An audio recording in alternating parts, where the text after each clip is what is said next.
Now that we've completed qualifying for one of the largest fields this season of U.S. Hobbit Association monster truck action, this is where things get interesting. It's a double elimination first round. Now the bye run goes to the number one qualifier. That'll be First Blood and Rob Fuse, who ran 3 seconds flat.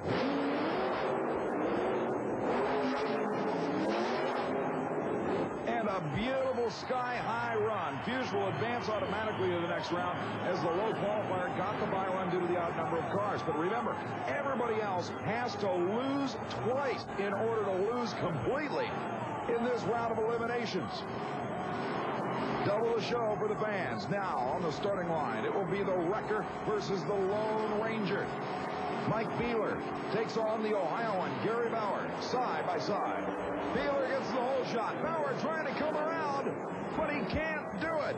The win goes to the Wrecker, and the Lone Ranger is once again in a situation where he must lose twice in order to lose completely.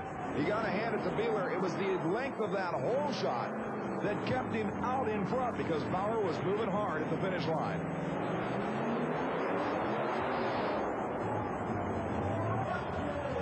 The next pair on the starting line, it'll be the Thunder Chicken taking on Larry Torres Hercules from Pennsylvania. Kid Waring in the bright yellow Chevrolet S10 leaves the starting line right with Hercules. We've got a race incredibly close, and Kid Waring advances the Thunder Chicken to round 2.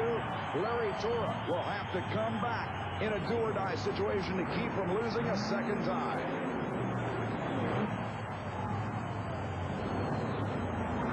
Waring heads back to the pits. He knows he's got it made at this point.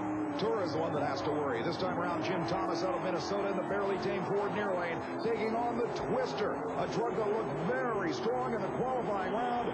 But this time it's Thomas that comes from behind to take the win. A great come-from-behind battle. Take a look at this airborne finish. Beautiful bounce that put him straight over the finish line with power still going to the ground through the rear wheels. So Thomas advances, and again the Hercules machine will come back for double eliminations.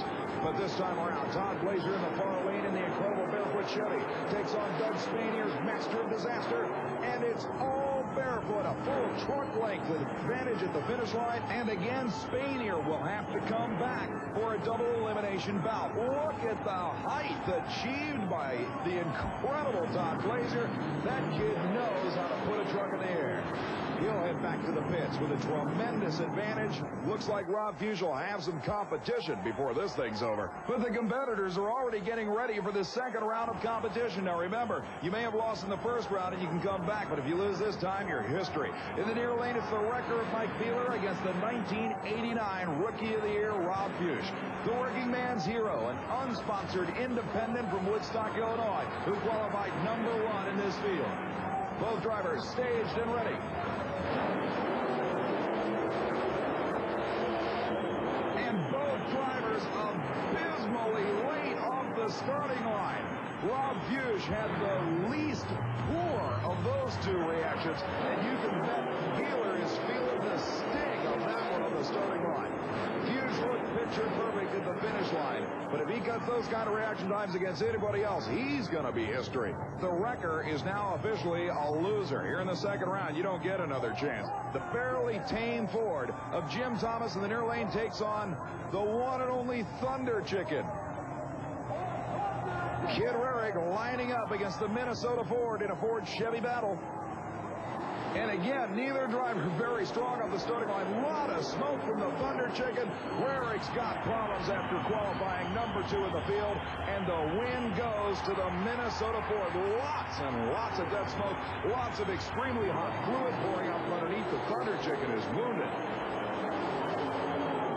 On the replay, you can see the Thunder Chicken in the background burning up as the barely tamed Ford took a good win. Look at the sparks. Either the harmonic balancer or just the fan and pulley itself coming apart. Then tremendous amounts of fluid and smoke out of the truck. Kid Waring's machine is toast. On the starting line already, a battle of two first-round losers. The Twister against Hercules. The winner here is the only one that will advance. Good side-by-side start. Heading for the finish line. It's the advantage going to the Torah team machine, the Hercules. the win, and the twister is now out. You can see on the replay at half track they were even, but then the twister fell back. Tura continued accelerating. He'll get the victory and advance to the semifinal round. And that, of course, leaves only one pair on the starting line. It'll be Barefoot, the incredible Chevrolet that took Fred Schaefer to the 1990 U.S. Harvard Association World title, against Minnesota's own Doug Spanier, the master of disaster.